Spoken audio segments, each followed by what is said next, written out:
Hi வணக்கம். இன்னைக்கு நான் பிடிச்ச சோறு எபிசோட் 1 பண்ண போறேன். ஃபர்ஸ்ட்டு எனக்கு பிடிச்ச ஒரு டிஷ்ஷு ரொம்ப கிரேவிங்கா இருந்தது. சரி அத ட்ரை பண்ணலான்னு பண்ணிட்டுருக்கேன். அதுக்கு பாஸ்தா வேக வச்சு எடுத்து வச்சிருக்கேன் பாருங்க.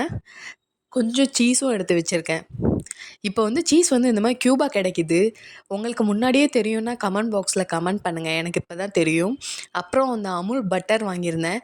அதில ஒரே ஒரு டேபிள் ஸ்பூன மட்டும் கடாயில போட்டுட்டு கொஞ்சமாக சாப் பண்ண கார்லிக், அப்புறம் ஆனியன், அப்புறம் ஃபைனா சாப் பண்ண கேரட், கேப்சிகம், அப்புறம் வேக வச்ச ஸ்வீட் கார்ன் எல்லாத்தையும் சேர்த்து நல்லா சாட்டே பண்ணிட்டுருந்தேன்.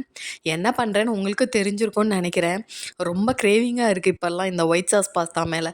ஸோ இத ஏன் நம்மளே செஞ்சு பார்க்கலான்னு நான் யோசிச்சு, சரி இன்னைக்கு எப்படியாவது ட்ரை பண்ணிரலாம் அப்படின்னு செஞ்சேன்.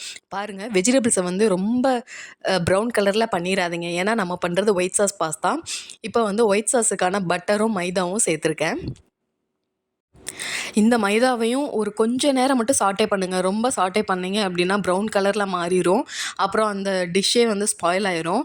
இப்போ இந்த மில்க்க ஆட் பண்ணும்போது மட்டும் நீங்க ஸ்டவ் ஆஃப் பண்ணிட்டு, கடாய கீழ வச்சு கொஞ்சம் கொஞ்சமா மெல்ல மெல்லமா ஆட் பண்ணுங்க.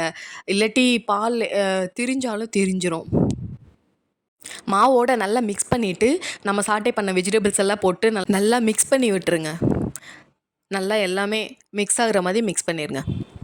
நெக்ஸ்ட்டு இந்த பீஸா கடையில் தருவாங்கல்ல டாமினோஸில், அதுலேருந்து எடுத்து வச்ச ஆரிகானோ என்கிட்ட இருந்தது. ஸோ நான் அதை யூஸ் பண்ணிக்கிட்டேன். உங்ககிட்ட ஆரிகானோ சீசனிங் தனியாக வச்சுருந்தீங்கன்னா அதை யூஸ் பண்ணிக்கோங்க. நான் சால்ட் செக் பண்ணேன், கம்மியாக இருந்தது. அதனால சால்ட்டையும் ஆட் பண்ணிவிட்டு வேக வச்ச பாஸ்தாவையும் ஆட் பண்ணிட்டேன்.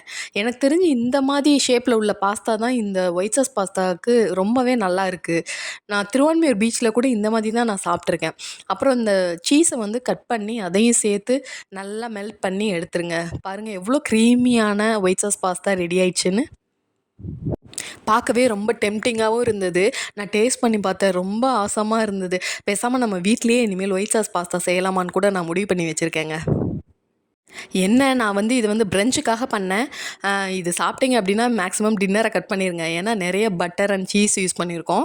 கடைசியா சில்லி ஃப்ளேக்ஸ் போட்டு உங்களுக்கு எவ்வளோ காரம் தேவையோ அவ்வளோ சில்லி ஃப்ளேக்ஸ் போட்டுக்கோங்க. போட்டு நல்லா சுட சுட சர்வ் பண்ணுங்க. இந்த ஒயிட் சாஸ் பாஸ்தா மட்டும் சர்வ் பண்ணும்போது கொஞ்சம் கர்வ்டான பவுலில் சர்வ் பண்ணுங்க. என்கிட்ட 7up இருந்தது. ஸோ 7upையும் ஊற்றி செம்மையாக பிரஞ்சாக என்ஜாய் பண்ணேன். உங்களுக்கு இது பிடிச்சிருந்தா லைக் பண்ணுங்கள், ஷேர் பண்ணுங்கள், சப்ஸ்கிரைப் பண்ணுங்கள். பாய். நீங்களும் ட்ரை பண்ணி பாருங்கள்.